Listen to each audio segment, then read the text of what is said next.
No início, era o nada.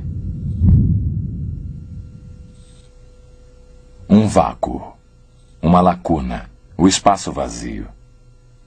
E nesse espaço vazio surgiu uma bola de fogo primordial. Bilhões de anos atrás, essa bola de fogo explodiu.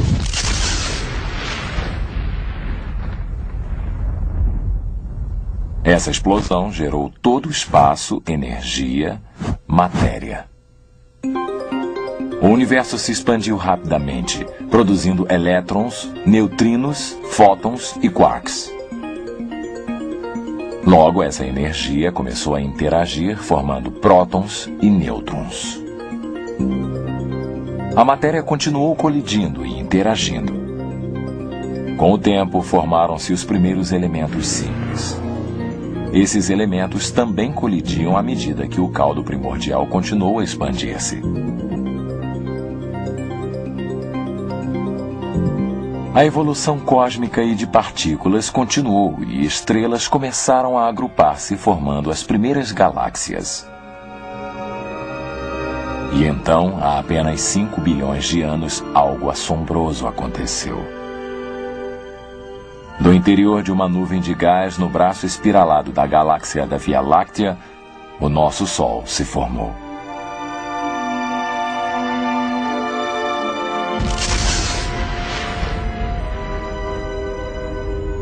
Essa nova estrela deu origem a planetas, luas e asteroides.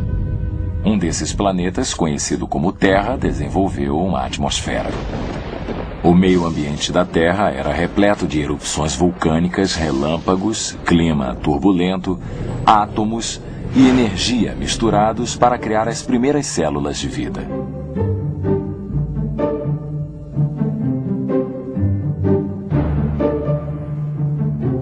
Então, através de milhões de anos de mutações e seleção natural, algas, águas vivas e turbelários apareceram.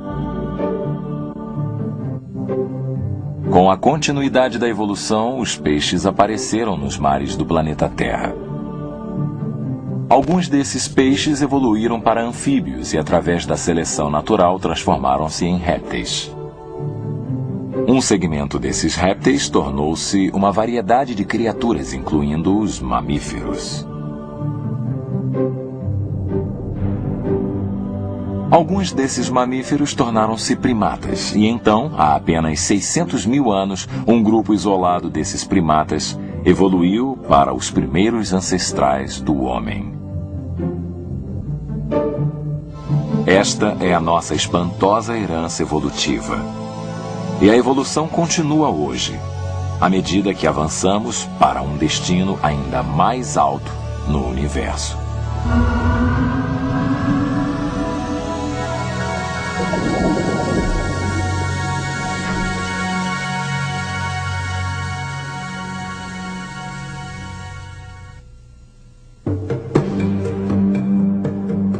Numa distribuição Comev. Uma questão de origens. Uma questão de origens. Como foi que o universo e todas as coisas que vemos neste planeta começaram a existir? Porque nós existimos. Sou Roger Auckland. Quase todos nós temos ponderado sobre estas questões. E quando se trata do assunto de origens, há basicamente duas visões. A teoria da evolução e a teoria da criação. Durante o século XX, o mundo foi levado a crer que a evolução deu origem a todas as coisas. O nosso universo, a Terra e toda a vida passou a existir como resultado de uma explosão de matéria e bilhões de anos de tempo. Entretanto, há outros que acreditam que a evidência perceptível aponta para um Criador. Como podemos saber? O que indica a evidência perceptível? Criação, evolução.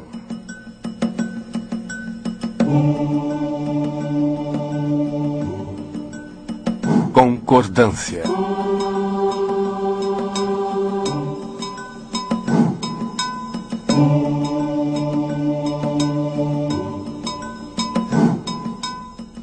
Os cientistas da evolução e da criação observaram e concordam que há uma grande variedade de cada espécie. Darwin notou essa variedade e adaptabilidade entre os tentilhões. Ele notou que os bicos dos tentilhões variavam em tamanho e forma, e que as características dos bicos afetavam a sobrevivência do tentilhão. Hoje notamos uma grande variedade de cães. Acredita-se que as 450 raças de cães existentes hoje têm o mesmo ancestral. A maioria dos cientistas acredita que esse ancestral era muito semelhante ao lobo moderno. Os cientistas também atestam a seleção natural da sobrevivência dos mais aptos. Os evolucionistas e criacionistas afirmam que os animais mais fortes, mais saudáveis ou mais adaptáveis ao seu meio ambiente têm maior probabilidade de sobreviver e reproduzir. Os animais mais fracos, incapazes de se adaptar, têm menos chance de sobreviver. Também observamos a ocorrência de mutações do gene. O DNA em todos os organismos vivos contém todas as informações genéticas da vida. Às vezes, um erro é introduzido nesse código genético. Isso é chamado de mutação. Mutações com frequência causam doenças e podem ser induzidas por radiação, agentes químicos ou erros de reprodução. As mutações realmente ocorrem, causam todo tipo de mudança nos genes. Males por defeitos congênitos, doenças do organismo. Eles são ótimos para explicar a origem das doenças, morte e tragédia, mas de forma alguma a origem de alguma coisa nova, alguma característica que não existia. Todas as mutações que conhecemos são apenas mudanças em genes que já existem. Darwin observou muitas coisas na natureza. Ele era um bom naturalista, um bom observador de informações. O que ele viu foram várias plantas e animais alterando-se de alguma forma através da adaptação e da variação.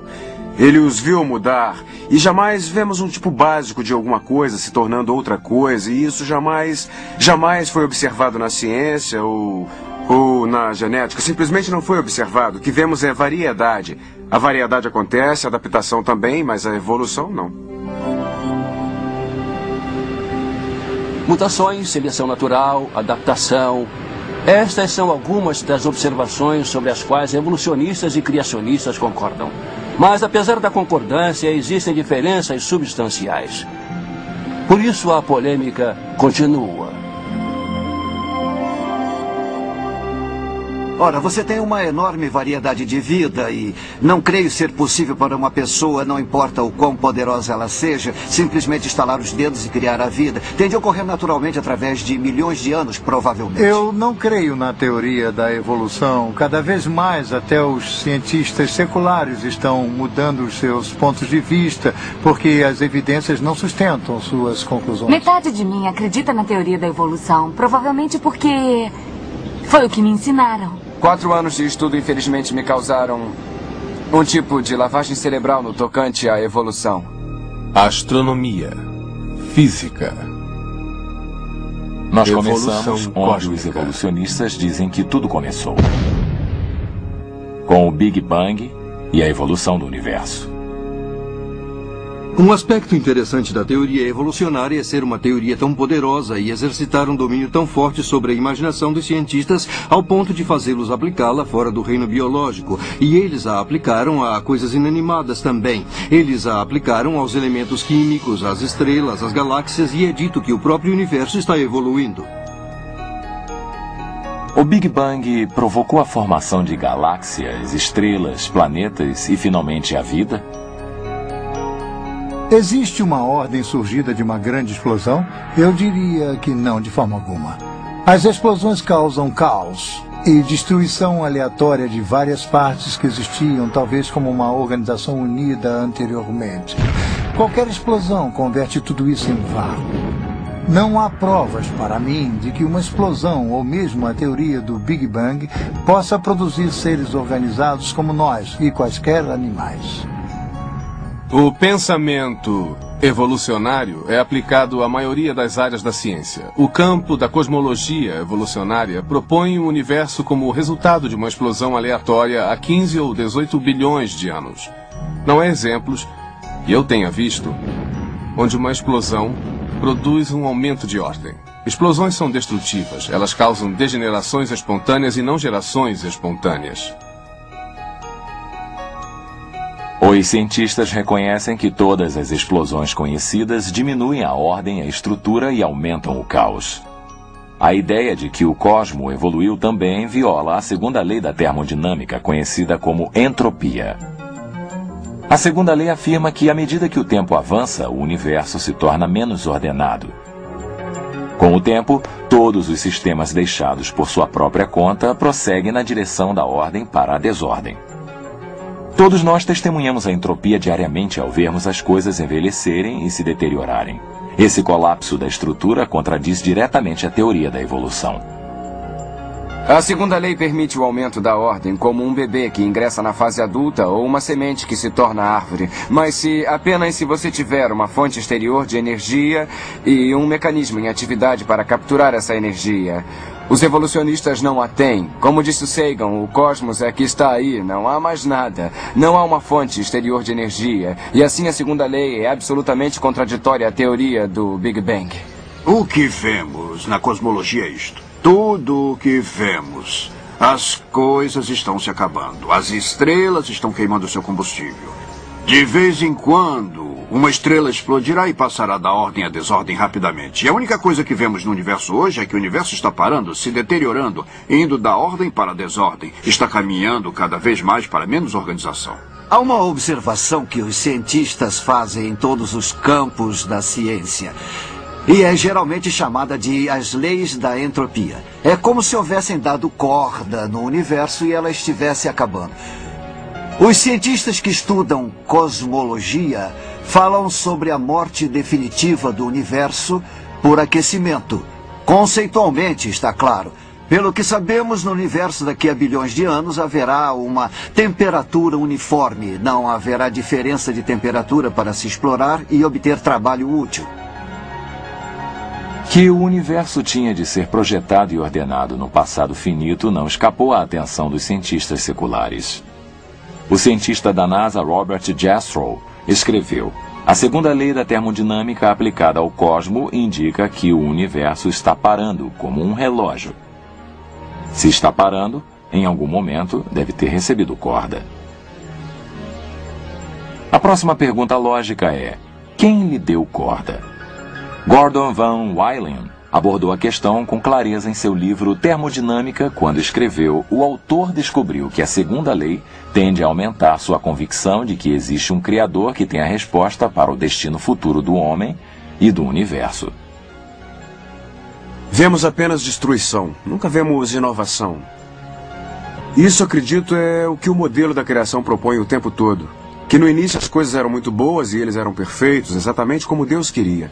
E então, desde que o pecado foi introduzido no universo e Deus castigou toda a criação por causa desse pecado, o preço do pecado é a morte, não apenas na vida física, mas no universo. Tudo está morrendo. O Sol se consumindo, a órbita da Lua em declínio, tudo está nesse processo de morte e decadência. Os evolucionistas e criacionistas agora concordam que o universo é finito. O espaço, o tempo e a matéria tiveram um começo, a partir dos estudos de Albert Einstein, no início de 1900, e por todo este século, os cientistas afirmam que o espaço, o tempo e a matéria tiveram realmente um começo. A ciência do século XX, constrangedoramente, confirmou a visão bíblica, porque a grande descoberta na cosmologia é que os peritos concordam que o universo teve um começo. Eles o chamam de singularidade. Na realidade, a ideia toda do Big Bang sugere que, em princípio, não havia nada. E então ele explodiu. O fato de o universo ser finito e de haver um início é um fato importante, mas um fato muito incômodo para o evolucionista, porque realmente levanta uma questão com a qual eles não querem lidar, que é o que aconteceu antes dessa singularidade. O modelo da criação sempre antecipou um universo finito. O primeiro versículo do Gênesis diz: no início, Deus criou o céu e a terra. A Bíblia também diz que o tempo teve um começo. Em Timóteo, segunda epístola, lemos: Deus, que nos salvou e nos chamou com o chamado divino, não conforme a nossa obra, mas de acordo com seu próprio objetivo e graça, que nos deu em Cristo Jesus antes do início dos tempos. Espantosamente, a Bíblia explica a entropia. Do antigo ser jaz a fundação da terra, e os céus são a obra de suas mãos. Eles perecerão, mas você permanecerá. Sim, eles todos envelhecerão como peças de roupa.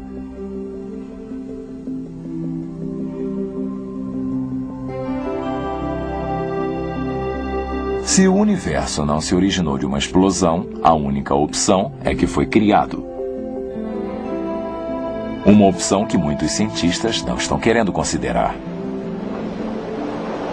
Quase todos os cientistas tentaram encontrar uma explicação mecânica de como as estrelas, as galáxias e o sistema planetário passaram a existir por meios simplesmente mecânicos, sem a intervenção de um criador.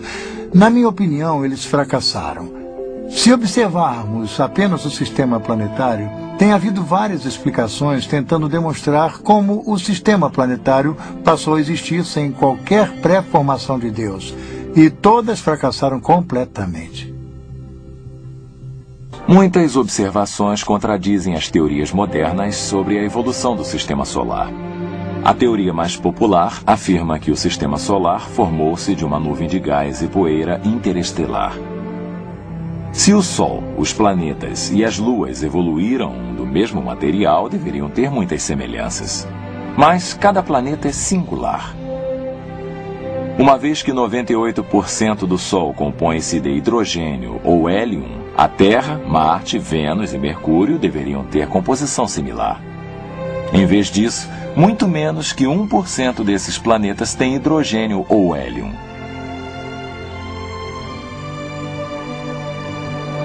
Se o sistema solar evoluiu, todos os planetas deveriam girar na mesma direção. Mas Plutão e Vênus giram na direção contrária, enquanto Urano está de lado e gira como uma roda. Todas as luas de nosso sistema solar deveriam orbitar seus planetas no mesmo sentido. Mas, pelo menos 6 delas têm órbitas contrárias. E mais, Netuno, Saturno e Júpiter têm luas cujas órbitas vão em ambas as direções. Desenvolver um planeta por meio de pequenas colisões fará com que ele seja um planeta quase sem rotação, uma vez que os impactos seriam altamente autodestrutivos. Mas todos os planetas giram, alguns mais que outros. Desenvolver um planeta grande, distante e gasoso como Júpiter ou Saturno apresenta um obstáculo intransponível para os evolucionistas, porque os gases se dissipam rapidamente no vácuo do espaço cósmico.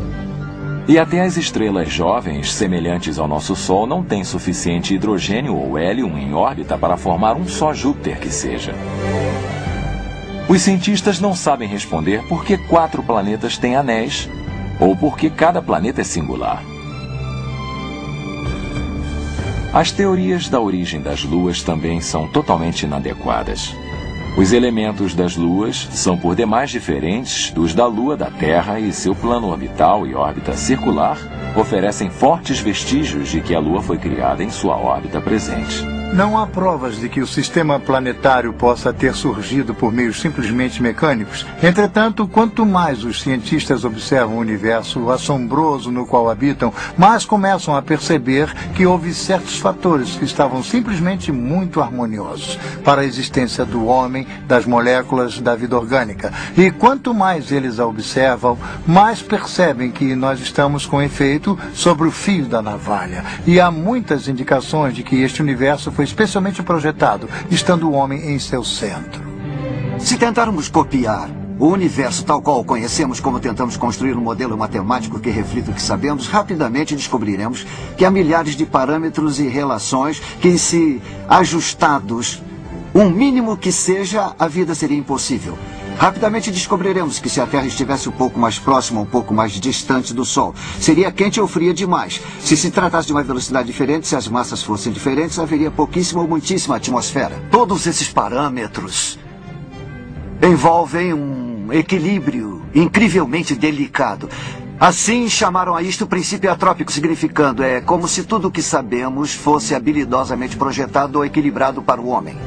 A Terra situa-se a uma distância muito específica do Sol. Eles calcularam que se estivéssemos apenas 5% mais perto, a água dos oceanos ferveria. Se estivéssemos apenas 1% mais distante, então os oceanos congelariam. E isso lhes dá uma ideia do tipo de lâmina sobre a qual estamos. A gravidade da superfície da Terra está exatamente onde deveria. Mais você teria demasiada pressão atmosférica, menos não teria atmosfera. A grossura da crosta é importante. O período de rotação da Terra, sua interação gravitacional com a Lua, estranhamente tem de ser exato. Tudo isso contribui para tornar a vida possível. Assim, eles o chamam de princípio atrófico, que coletivamente é um avassalador argumento para um projetista. Os cientistas não gostam de admitir isso porque o projetista implica em reconhecimento. Que a Terra estava harmonizada para a existência da vida não é surpresa para os cientistas da criação. A Bíblia declarou esse fato milhares de anos atrás. Em Isaías lemos: "Pois assim diz o Senhor que criou o céu, que foi Deus que deu forma à terra e a fez, que a estabeleceu, que não a criou em vão, que a formou para ser habitada." O físico e prêmio Nobel Arno Penzias declarou em 1992: "A astronomia nos leva a um único evento, um universo que foi criado do nada, com o delicadíssimo equilíbrio necessário para oferecer as exatas condições requeridas para permitir a vida, e com um plano realçado, alguém poderia dizer, plano sobrenatural."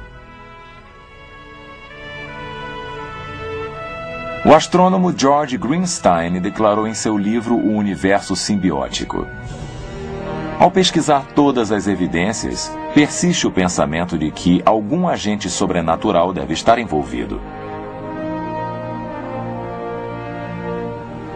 Seria possível que subitamente, sem a menor intenção, tenhamos descoberto uma prova científica da existência de um ser supremo? Teria sido Deus quem se adiantou e tão providencialmente criou o cosmo para nosso benefício?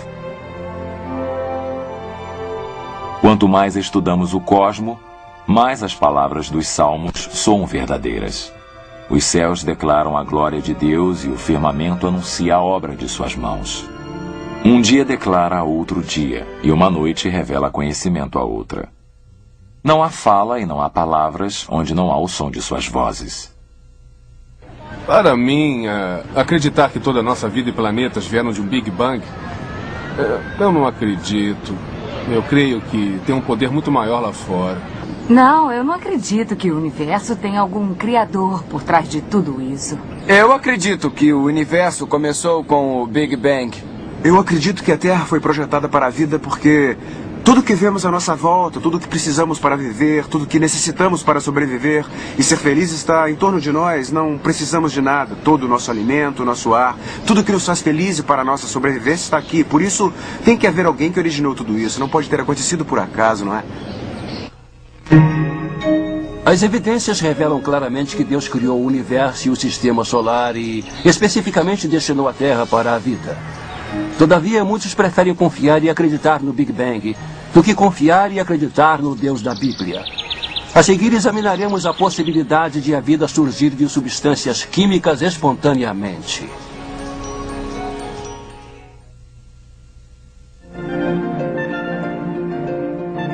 Primordial.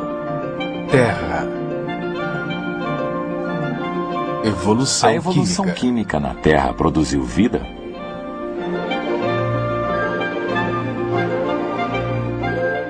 De acordo com o pensamento evolucionário, toda a vida, bactéria, peixes, plantas, animais e homem, originou-se de compostos químicos. Essa teoria de que a vida surgiu de substâncias químicas não vivas é chamada de geração espontânea. Uma das leis fundamentais da biologia é a lei da biogênese, que a vida surge apenas da vida pré-existente. E, naturalmente, para um criacionista, isso certamente não é surpresa. A vida de Deus foi criada para multiplicar-se da sua própria espécie. Isso faz sentido para um criacionista. Mas para um evolucionista, houve um tempo no passado quando não havia vida alguma. E assim as substâncias químicas de alguma forma se juntaram e produziram coisas vivas. Isso é geralmente chamado de geração espontânea e tem havido alguns sérios problemas na tentativa de fazer um grupo de substâncias químicas criar vida. Alguns anos atrás, Stanley Miller conduziu um famoso experimento. Ele juntou materiais simples, um pouco de gás metano, amônia, vapor de água, atingindo-os com uma fagulha elétrica para simular um relâmpago na atmosfera da Terra milenar. E em apenas algumas semanas tinha aminoácidos, os blocos construtores da proteína. E foi alardeado quase como a criação de vida em um tubo de ensaio, e aquilo era o que usava quando lecionava a evolução. Mas dei uma olhada no restante das evidências. E havia 3 problemas com aquele experimento brilhante. 1, ele tinha o material inicial errado. 2, usou as condições erradas. E 3, os resultados foram errados. Fora isso, foi um experimento brilhante. O experimento de Miller simulou uma atmosfera de metano e amônia, gases que não poderiam ter estado presentes em grandes quantidades porque a amônia se decomporia com a luz ultravioleta e o metano seria encontrado nos milenares sedimentos de argila. Mas não é assim. Miller também excluiu o oxigênio porque sabia que o oxigênio destruiria as mesmas moléculas que ele estava tentando produzir. Mas, cavando fundo, encontramos rochas oxidadas, sugerindo uma atmosfera rica em oxigênio. A Terra não tinha uma atmosfera reduzida. Digamos, uma atmosfera de metano, amônia e hidrogênio, que fora sugerida em um experimento de Stanley Miller. Nunca houve uma atmosfera assim. A geologia é bem clara. Há boas evidências de que a Terra sempre teve oxigênio em sua atmosfera. E isso impossibilitaria totalmente qualquer origem evolucionária de vida. Miller também usou as condições erradas. Ele usou uma fagulha elétrica para combinar as moléculas de gás. O problema é que a mesma fagulha que junta os aminoácidos também os separa e os destrói muito melhor que os cria. O problema era que as substâncias químicas colocadas juntas no frasco também seriam separadas pela mesma fagulha que as juntara. Miller sabia disso como bioquímico, e assim ele rodeou os gases, prendeu as moléculas que queria usando um conhecido experimento bioquímico. Mas isso era trapaça, porque você deveria dizer, foi assim que a vida surgiu antes que houvesse qualquer plano inteligente destinado a preservar essas moléculas das forças destruidoras, as condições erradas. Então, ele conseguiu os resultados errados. O principal produto do experimento de Miller era alcatrão, inconveniente para reações orgânicas. Quantidades de traços de vários aminoácidos que formam as proteínas em coisas vivas também foram produzidas. O problema é que o experimento de Miller produziu tanto aminoácidos canhotos quanto aminoácidos manidestros. Somente aminoácidos canhotos originam as proteínas da vida e somente uma molécula destra impede a sua produção. O que Miller realmente produziu foi uma poção venenosa que destruiria qualquer esperança para a evolução química da vida. Você pode dizer, bem, se o que acabei de dizer é verdade, como ficam os evolucionistas que acreditam nisso? Pois é muito interessante, os evolucionistas concordam comigo. Uma ocasião em que assisti a um debate na Universidade Estadual de San Diego, eu estava na plateia e 2 amigos meus, Dr. Henry Morris e Dr. Dwayne Gish, participaram do debate como criacionistas. No final, alguém da plateia anotou, senhoras e senhores, esta noite temos o privilégio de contar com a presença do Dr. Stanley Miller.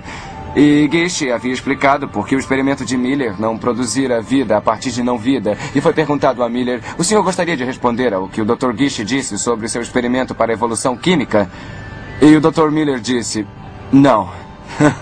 Há décadas ele não acreditava nisso. Ele conhece os mesmos problemas. Eu diria o seguinte, qualquer teoria sobre a origem da vida na Terra ou em qualquer outro planeta, pelo que se sabe, é um conto de fadas. A evolução ensina que a energia em forma de relâmpago ou calor adicionada à matéria pode ocasionalmente criar uma vida nova. No entanto, toda a indústria alimentícia repousa no fato de que isso jamais acontecerá. Se examinarmos um vidro de creme de amendoim, ele contém matéria e foi exposto à luz e ao calor. Mas nunca encontraremos vida nova em seu interior, a menos que uma vida do exterior o contamine. Se a teoria da evolução fosse viável, então eu deveria, ocasionalmente, submetendo isto à energia, obter uma nova vida. Agora, se formos ao mercado e eu abrir este vidro de creme de amendoim, talvez nem sempre, mas em algumas ocasiões, poderei encontrar uma nova vida em seu interior. Então, quando abrimos o vidro de creme de amendoim e olhamos lá dentro, não há vida nova. E vocês não ficam contentes? Porque vocês podem até achar graça, mas espero que não se esqueçam disto, porque você e eu conduzimos coletivamente mais de 1 bilhão de experimentos a cada ano. E temos feito isso virtualmente há 100 anos, sem jamais encontrarmos uma nova vida.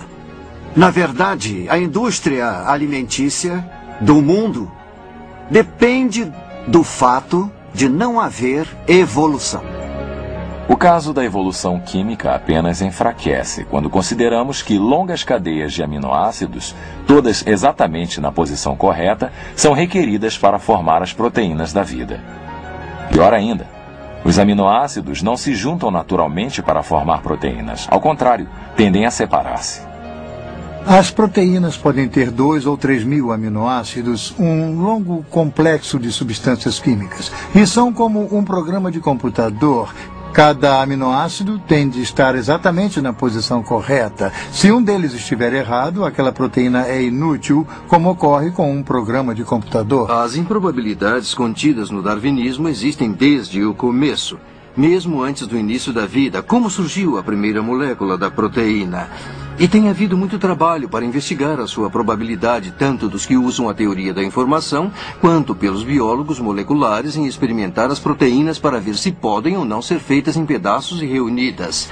E o trabalho dos dois grupos descobriu que a probabilidade de ser impossível a proteína do tamanho encontrado no corpo humano aparecer por acaso é imensa. Eu acho que seria uma coisa possível se você tivesse a eternidade à sua disposição. Mas o darwinismo não tem a eternidade à disposição deles. O cientista da teoria da informação Hubert Yockey calculou e o biólogo Robert Sauer confirmou que a probabilidade de uma proteína contendo apenas 100 aminoácidos formar-se espontaneamente é menor que uma chance em 10 elevada à 65ª potência. Um fato tão improvável que poderia ser comparado a ganhar a loteria estadual com um bilhete achado na rua e depois continuar a encontrar bilhetes premiados na rua toda semana durante 1000 anos. A origem da primeira vida, oriunda de um complexo químico comum, é tão vasta que nenhum evolucionista já conseguiu superá-la e é um dos maiores obstáculos da teoria da evolução que conheço. Se as proteínas se formassem miraculosamente, nem assim estaríamos perto de criar a vida. As células vivas mais simples requerem milhares de proteínas específicas para que possam funcionar. Vários cientistas já tentaram calcular a probabilidade do surgimento da vida por acaso. Sir Fred Hoyle, matemático inglês, usando um supercomputador e a ajuda de estudantes graduados, estimou somente a origem das proteínas de uma ameba, 2.000 delas surgindo por um acaso. Ele estimulou que a probabilidade das proteínas de uma ameba surgirem por acaso é de 1 em 10, elevada à potência de 40.000. A probabilidade de uma chance em 10 elevada à potência de 40.000 é absurdamente pequena. Para ilustrar o exemplo, considere que a probabilidade de apanhar um átomo específico no universo é de 1 em 10 elevada à 80ª potência. Depois de fazer esse cálculo, o matemático inglês Sir Frederick Hoyle disse: a probabilidade da formação de vida oriunda de matéria inanimada é de 1 a um número com 40.000 nadas atrás dele. É o suficiente para enterrar Darwin e toda a teoria da evolução. Não houve o caldo primordial neste planeta nem em qualquer outro. E se a vida não teve início ao acaso, então deve ter sido produto de uma inteligência intencionada. Podemos provar, matematicamente, que a evolução é uma piada, não poderia jamais acontecer. Richard Dawkins, por exemplo, um dos principais evolucionistas, em seu livro The Blind Watchmaker, ele reconhece que o núcleo de cada célula, vegetal, animal ou humana, tem um banco de dados maior que o conjunto de 30 volumes da Enciclopédia Britânica. Toda forma de vida, vegetal, animal e humana, constitui-se de células.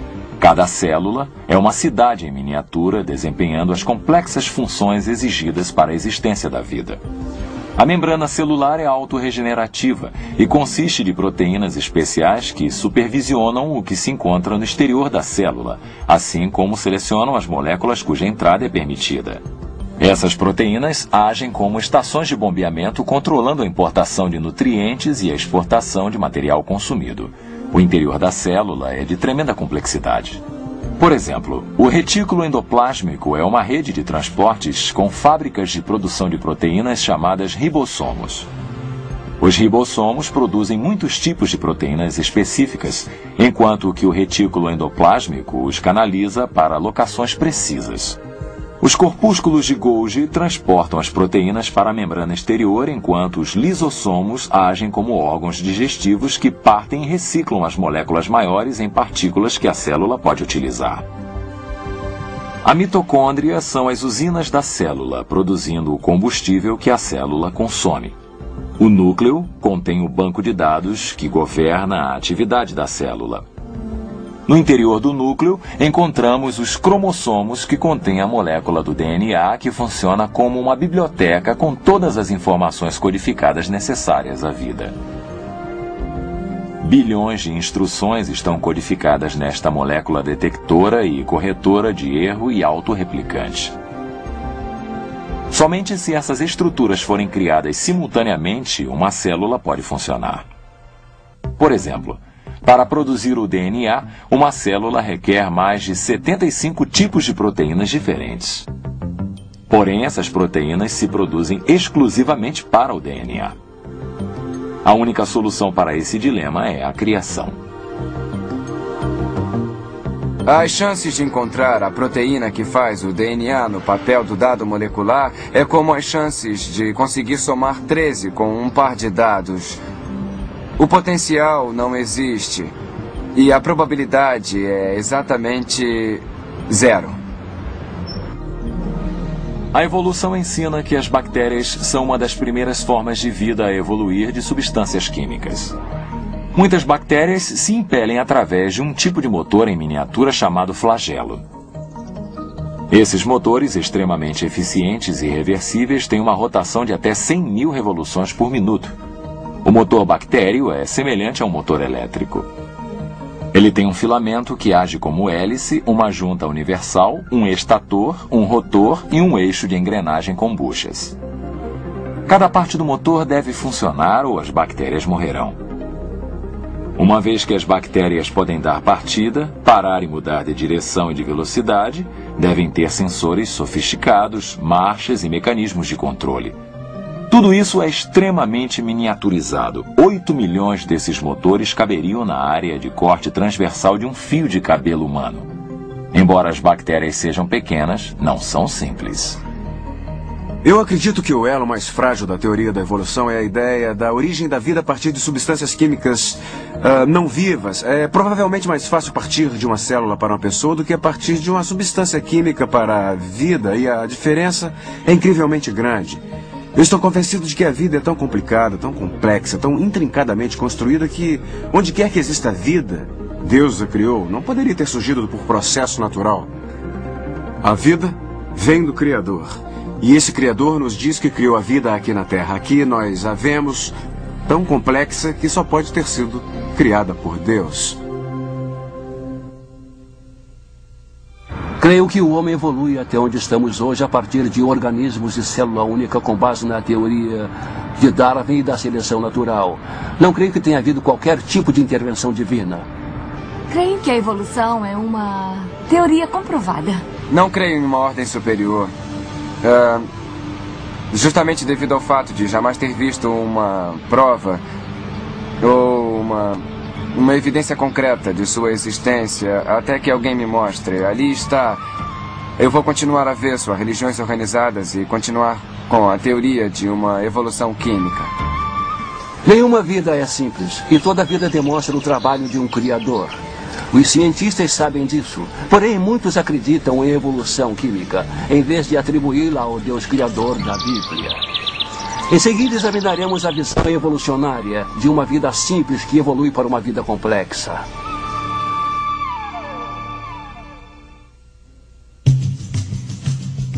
Elos perdidos.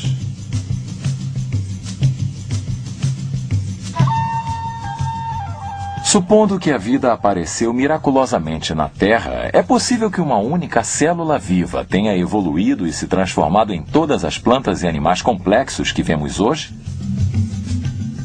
A ideia de Darwin era que todas as coisas vivas sobre a Terra, eventualmente poderiam ter um mesmo ancestral.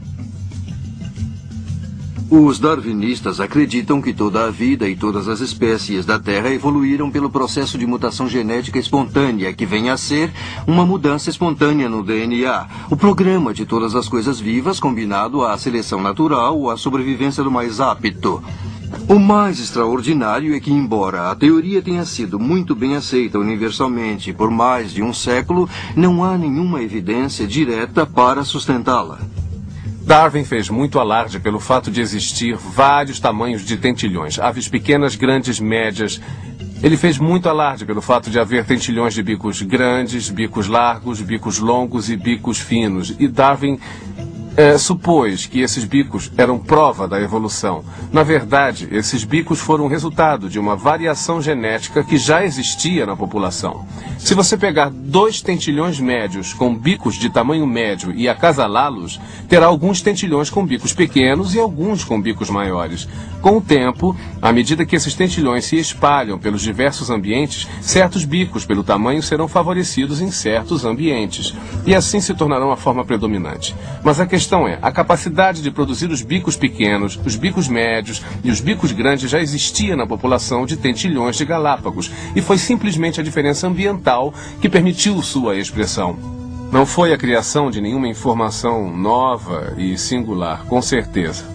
O problema é que todos esses tentilhões reproduzem-se entre si, e isso, na biologia, é um teste para a espécie.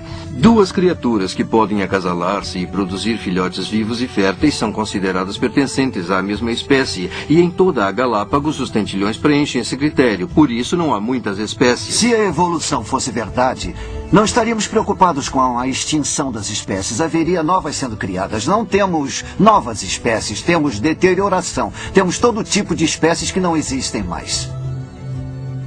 Charles Darwin teorizava que, com tempo suficiente, um tipo de animal poderia evoluir para outro. Essa é a base da árvore da vida evolucionária ensinada em biologia. Porém, o próprio Darwin reconhecia a falta de fósseis transacionais nas camadas de rocha. Darwin escreveu: ligações intermediárias? A geologia certamente não revela qualquer corrente orgânica tão minuciosamente formada, e isso talvez seja a mais óbvia e séria objeção que pode ser feita à teoria. O principal problema do darwinismo é encontrar provas físicas. Onde você procuraria essas provas? Obviamente nas rochas, nos registros rochosos, nos registros fósseis. Os fósseis têm sido colecionados há centenas de anos, há séculos. Existem bilhões de fósseis em todas as universidades e todos os museus do mundo. Mas não há espécies intermediárias. Você olha para uma camada e encontra um tipo de fóssil, olha para a camada acima de você e acha um tipo de fóssil diferente. O que não se encontra é uma mudança gradual. Uma das maiores provas da criação é encontrada no registro fóssil.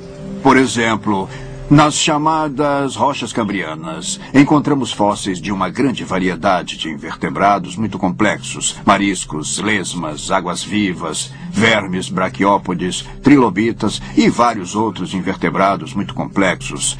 Mas em lugar algum da face da Terra, alguém encontrou um fóssil ancestral de um único desses invertebrados. Esse fato sozinho derruba a teoria da evolução. Os evolucionistas afirmam que esses invertebrados, por sua vez, transformaram-se em vertebrados, como os peixes. Entretanto, nos últimos 150 anos, os cientistas desenterraram bilhões de fósseis de invertebrados e vertebrados sem encontrar uma única forma transicional. Toda a espécie principal de peixes que conhecemos parece totalmente formado. Nenhum traço de ancestrais e certamente nenhum traço de formas transicionais ligando essas espécies de peixes a outras. Esse fato é conhecido, os evolucionistas sabem. O fato de não termos ancestrais para os peixes, os vertebrados, e não termos ancestrais para os invertebrados, significa que não temos ancestrais.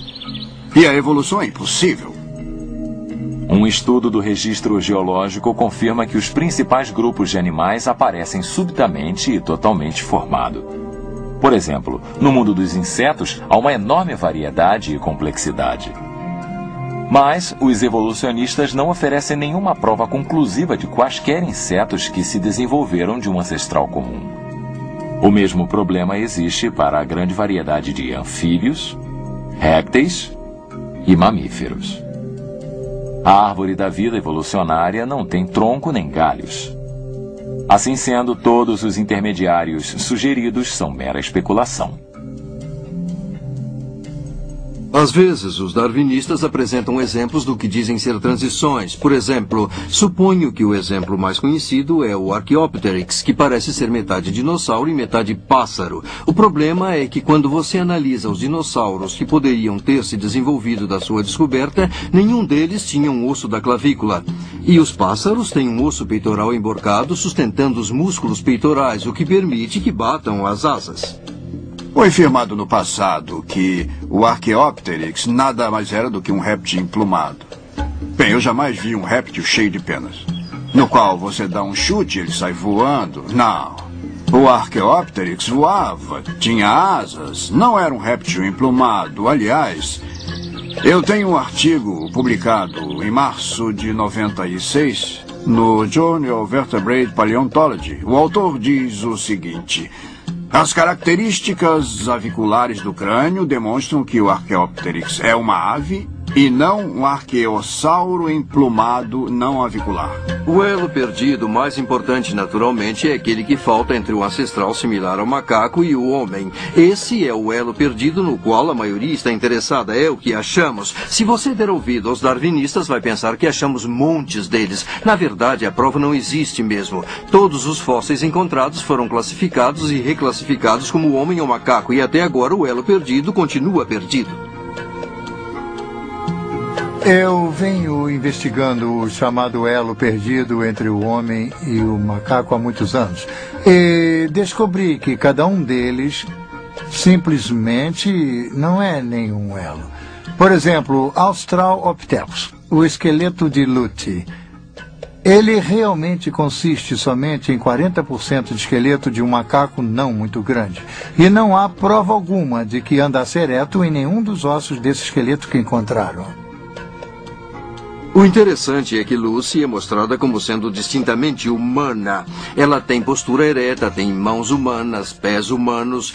Não tenho certeza onde exatamente os restauradores conseguiram essa informação, porque se examinarem o documento de Randall e Sussman, descrevendo a espécie a qual Lucy pertence, eles dizem que ela tinha mãos e pés longos e encurvados, ainda mais longos e encurvados que os de um chimpanzé. Vários anatomistas eminentes chegaram à conclusão de que o Australopithecus, o gênero ao qual Lucy pertence, era simplesmente um macaco extinto e nada tinha a ver com os humanos. Se analisarmos os chamados elos perdidos, encontraremos um rastro de fraudes, decepções e especulações. Por exemplo, o homem de Nebraska foi reconstruído com toda a família a partir de um ente de porco. O homem de Piltdown é agora mundialmente conhecido como uma fraude deliberada, consistindo de um maxilar de macaco e um crânio humano adulterados para parecerem velhos. Os de Neandertal eram pessoas comuns, algumas sofrendo de artrite, raquitismo ou sífilis. Ramapithecus, Gigantopithecus e Zinjanthropus eram apenas macacos, enquanto que o homem de Heidelberg e o de Cro-Magnon eram completamente humanos. Apesar das afirmativas ilusórias dos evolucionistas, o elo perdido continua perdido.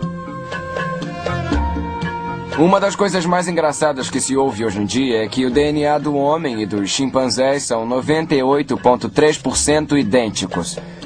Tenho de admitir, como geneticista, que acho o fato divertido. Você não tem parentesco algum com você mesmo. E os genes que herdou de sua mãe e os genes que herdou de seu pai são, em média, no máximo, 93% semelhantes.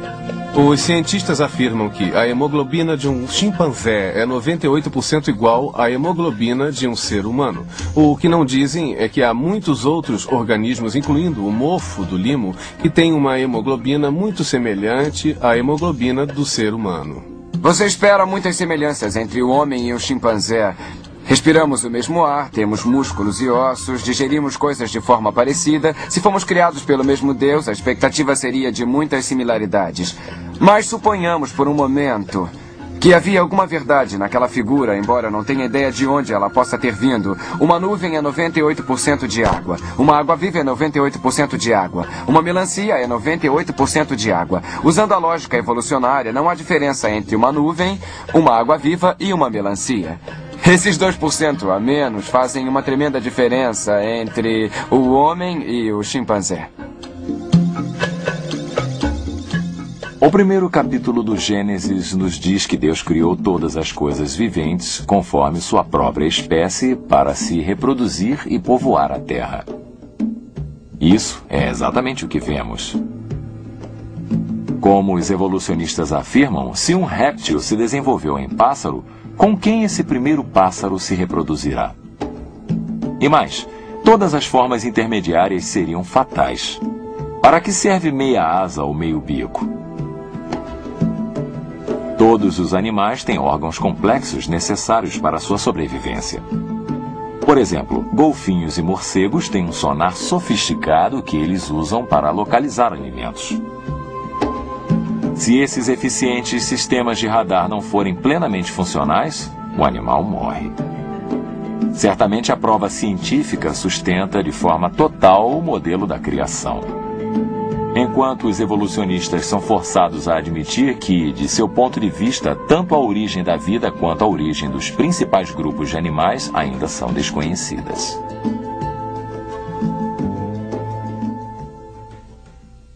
A complexa estrutura do nosso corpo talvez não tenha se originado da evolução. Talvez tenha... realmente, é difícil decidir qual delas seria. Para mim, repito, é preciso mais fé para acreditar que todas essas condições perfeitas juntaram-se no momento certo para permitir que todos esses aspectos complexos da vida passassem a existir. E, para mim, é preciso uma fé muito maior para acreditar nessa asneira do que acreditar que existe um Deus que nos criou. Os evolucionistas tentam desesperadamente sustentar uma teoria fracassada, em vez de reconhecer o Deus criador da Bíblia. Apesar disso, as provas continuam a aumentar para sustentar o modelo da criação. Mas como saberemos se o Deus da Bíblia é o criador? As provas científicas deste século provaram que o espaço, o tempo e a matéria são finitos. E nos dizem que o Criador certamente é um ser que independe de espaço e tempo. Só a Bíblia ensina a noção de um universo finito e um Criador que é totalmente transcendente, ou seja, ele é independente do espaço e tempo, mas pode agir dentro do nosso domínio de tempo e espaço. Nenhum outro livro sagrado sobre a Terra fala de tal Criador. Se você analisar outros livros religiosos, todos presentes, presume-se um universo tridimensional e um Deus tridimensional. Isso é espantoso quando você percebe que só a Bíblia tem como distinção uma apresentação transcendente. Durante anos, os astrônomos acreditaram haver em torno de 6.000 estrelas. A ciência da astronomia sustentou esse número até a chegada de Galileu com seu telescópio. E de súbito, a ciência percebeu que as estrelas do céu eram inumeráveis. Bilhões de galáxias, bilhões de estrelas nessas galáxias, inumeráveis, assim como Deus disse a Abraão, voltando ao Gênesis, o primeiro livro da Bíblia. Em toda a Bíblia encontramos insights sobre o universo físico que o mundo científico só recentemente descobriu. Por exemplo, no livro de Jonas diz: as águas me cercaram até a alma. O abismo me rodeou e as algas se enrolaram na minha cabeça. Eu desci até os fundamentos dos montes. Este versículo surpreendente nos diz que há montanhas no leito do oceano. Sim, os cientistas não sabiam disto até este século. No livro de Jó, Jó proclama que Deus pendurou a terra no nada. Enquanto muitos livros sagrados declaram que a terra repousa nos lombos de tartarugas ou elefantes ou é sustentada por Atlas, a Bíblia em si declara o que sabemos como verdade. Em Hebreus, capítulo 11, versículo 3, lemos: Pela fé entendemos que os mundos pela palavra de Deus foram criados, de maneira que aquilo que se vê não foi feito do que é aparente. Só recentemente os cientistas descobriram que tudo no universo é feito de partículas subatômicas, que são invisíveis a olho nu. Certamente esses autores foram inspirados no Criador do Universo. Muitos outros insights científicos foram revelados na Bíblia séculos antes de serem descobertos pelo homem. Por exemplo, a fissão atômica, as correntes oceânicas, o ciclo hidrológico, a corrente de jato, os dinossauros e as estrelas inumeráveis. Sabemos que quando Colombo fez sua viagem para descobrir a Índia e aportou na América, houve um imenso temor de que chegasse à beira da terra e caísse de repente no nada. E, no entanto, ele tivesse lido a Bíblia, saberia que Isaías falou sobre a rotação da terra e que a terra é em verdade redonda. Desafio qualquer pessoa a encontrar erros científicos na Bíblia. Não há nenhum. Para mim é fascinante que quanto mais se aprende as Escrituras, mais se conhece a ciência contemporânea. Você descobre que a Bíblia a antecipou. Como cristãos, podemos acreditar ao mesmo tempo na criação e nas leis da ciência. E como cientista, eu prefiro muito mais acreditar na teoria que se encaixa nas provas que realmente podemos ver. Sempre ao estudarmos, ao observarmos, nós percebemos que a ciência sustenta a palavra de Deus. Eu desafio aqueles que declaram ser a Bíblia cheia de mitos para investigar por si só, com a mente aberta. E eu sei que descobrirão a verdade. Uma questão de origens. Analisamos as evidências. Agora depende de você, como indivíduo, fazer uma opção. Na carta aos Romanos, capítulo 1, a Bíblia nos diz que a evidência da criação de Deus é tão óbvia pelas coisas que Deus fez, que se você rejeitar essas evidências, não haverá uma desculpa. Em Colossenses, capítulo 1, a Bíblia nos diz quem é o Criador. Não apenas criou Ele todas as coisas, mas nos redimiu de nossos pecados através de sua morte na cruz do Calvário. O Criador é Jesus Cristo. Você reconhece que foi criado? Você reconhece que foi separado do Criador Jesus Cristo? Devido aos seus pecados? Você o aceita? Quem ele é e o que fez? Quem você é e o que fez? É a melhor escolha que você poderia fazer para a eternidade.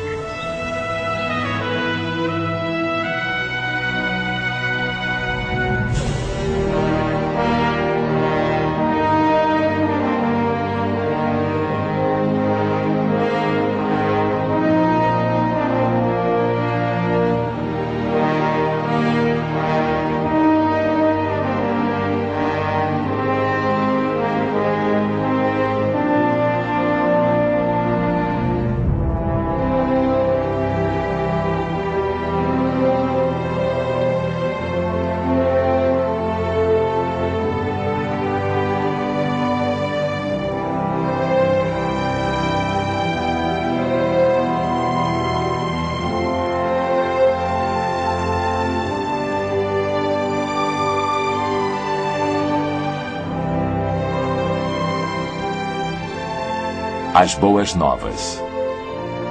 A Bíblia nos diz que todos pecaram, não alcançando a glória de Deus, e que o castigo para o pecado é a morte, que é estar separado eternamente de Deus em um lugar chamado inferno. Mas a boa notícia é que Deus fez-se homem e morreu pelos pecados do mundo para reaproximar o homem de Deus. Os que se arrependem e deixam o caminho do mal, recebendo Jesus como seu Senhor e Salvador, pela fé, será salvo. Jesus pagou um alto preço pelos pecados do mundo na cruz e nos oferece como presente a vida eterna. Não alcançaremos a salvação por nossas boas obras. A Bíblia diz que até a nossa integridade é como um trapo imundo quando comparada à santidade de Deus. Muitos acreditam que, sendo bons e indo à igreja, Deus permitirá sua entrada no paraíso. Mas a palavra de Deus nos diz que, se pecarmos uma vez que seja, violaremos a lei e seremos condenados. Por isso, Jesus, que é puro, teve de pagar por nossos pecados e, por isso, jamais alcançaremos a salvação por nossos próprios méritos. Jesus realizou as centenas de profecias anunciando o Messias e ele ressurgiu dos mortos, provando que ele é Deus e que só ele pode interromper o curso da morte. Deus tem um destino maravilhoso para nós e só poderemos recebê-lo pela fé. A Bíblia diz que se você confessar com sua boca o Senhor Jesus e crer de coração que Deus o fez ressurgir dos mortos, você será salvo.